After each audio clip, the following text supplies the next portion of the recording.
I avui sabem, atenció, que un policia nacional ha estat 2 anys infiltrat a l'esquerra independentista, Maiol. Sí, es feia dir Marc Hernández Pont i durant 2 anys ha militat en diferents organitzacions, com el Sindicat d'Estudiants dels Països Catalans, el Casal Popular Lina Òdena i el col·lectiu pel dret a l'habitatge Resistim al Gòtic. Així anava a assemblees, manifestacions, com un activista més.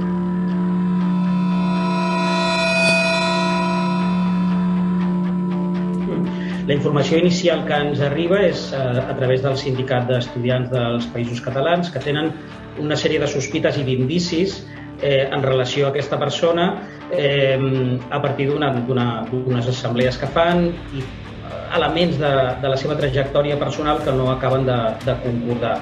Però d'aquests indicis, d'aquestes sospites, s'havia de passar a una confirmació i és el que fem mitjançant aquesta investigació que vam començar ja fa diverses setmanes.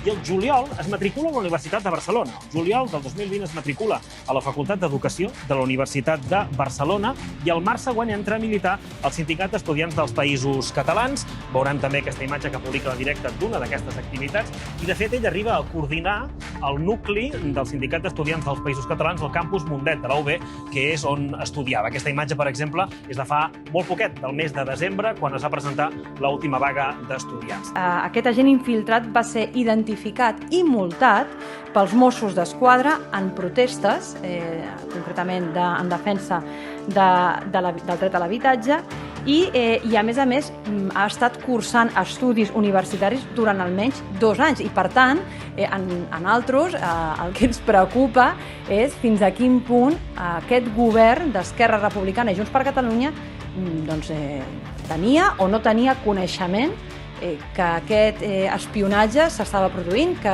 aquest agent estava infiltrat en una organització política legal, com és el Sindicat d'Estudiants dels Països Catalans, i que té una activitat política que és totalment pública. I, per tant, estem parlant d'una operació absolutament il·legal i que vulnera, com dèiem al principi, els drets fonamentals.